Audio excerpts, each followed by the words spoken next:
Vijana, nataka niwaambie kitu fulani ambacho kinafanyanga wakati mwingine tukioa inatuletea shida sana.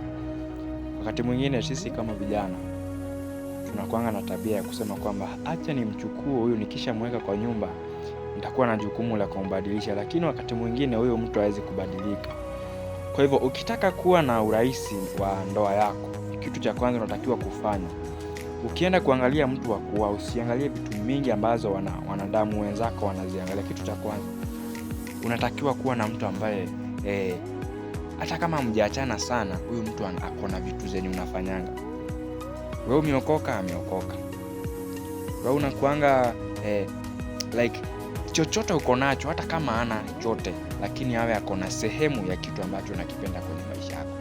Lakini ukichukua tu mtu ovyo ovyo useme unaenda kumbadilishia kwa nyumba, manze itakugharimu sana, na wakati mwingine inaweza isiwezekane kabisa, na huyo mtu akakusumbua sana.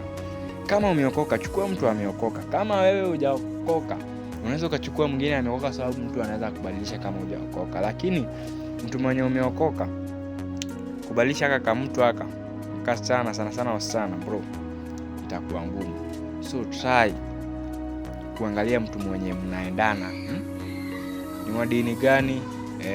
Unaangalia tu vitu zenye, sisemi ya kuwe na zote, but laini isikuwe imeachana sana. I think unanielewa.